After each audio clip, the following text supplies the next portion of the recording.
Hello guys, welcome to my channel and welcome to the series. This is the Articles Read series, and if you don't know what the series is about, it's about me as a child having the hobby to collect newspapers, and thinking that it would interest me and I'd read them.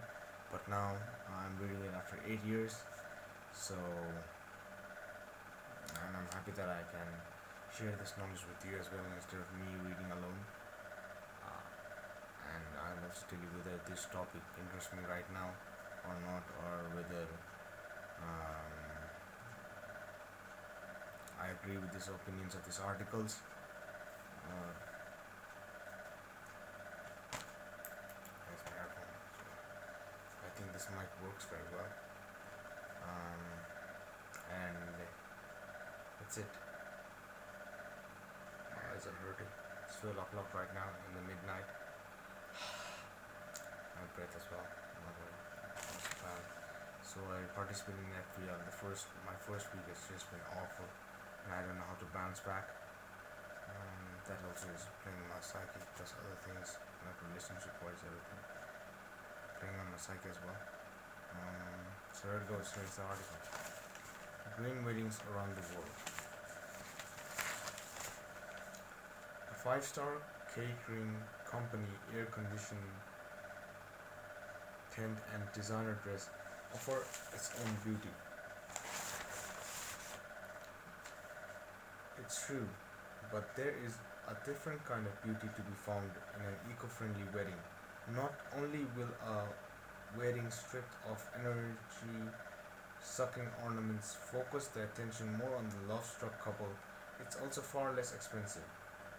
You can minimize the carbon footprint of your first steps as husband and wife by incorporating some of these green wedding traditions from around the world.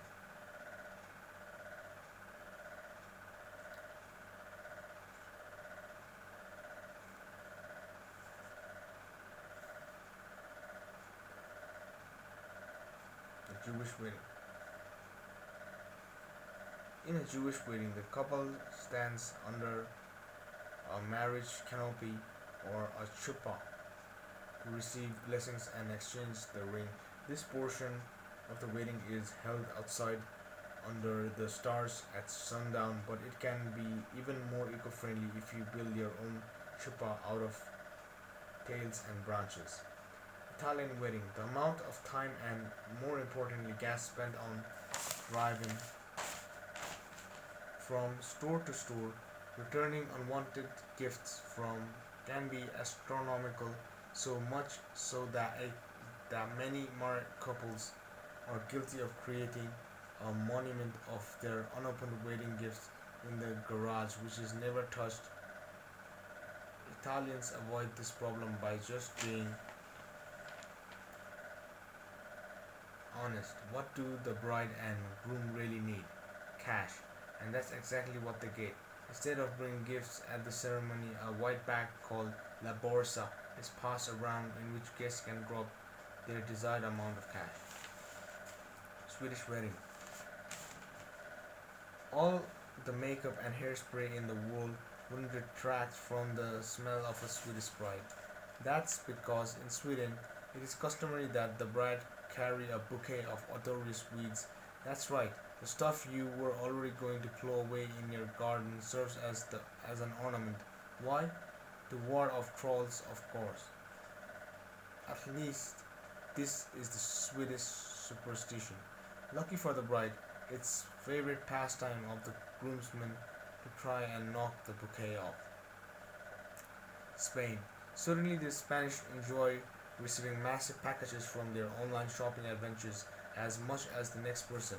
But when it comes to the wedding apparel, a Spanish bride actually hand sews an embroidered shirt for her husband to wear at the ceremony. Canada.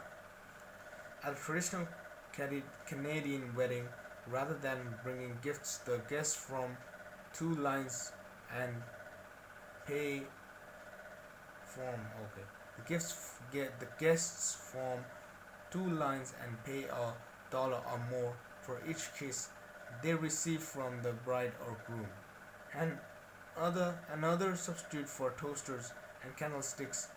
The guests pay for part of the honeymoon. Alaska. Forget the bachelorette party. Let's see. In the small town of Nikolaevsk, Alaska, the bride and her friends sew the wedding clothing for all the groom's family.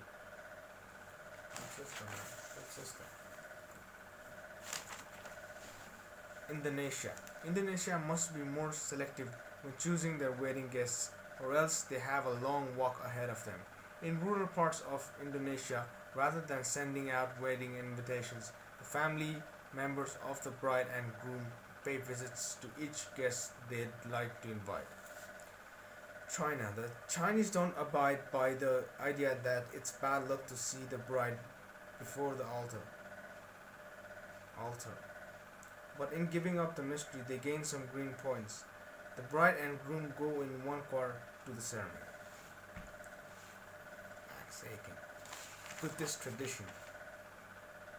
The greenest wedding you could have is a Buddhist wedding, which means on no wedding at all. In Buddhist traditions, a wedding isn't considered necessary. Couples can simply have a civil ceremony with their closest family around. One thing you'll notice all of these traditions have in common is this a personal touch. You may be giving up the most in demand catering company or that Armani suit you were hoping your groom to wear, but you know what? That same wedding could be ordered out of a catalog by anyone.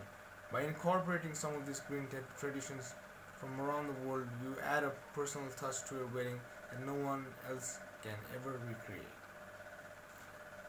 So this is pretty much a good article, on how the wedding save green things, and that's it. It's not interesting right now. I certainly found some bits and pieces interesting, but not interesting to me right now. That's it, guys. Maybe because I'm sleepy as well. I'm high as fuck. So thank you very much.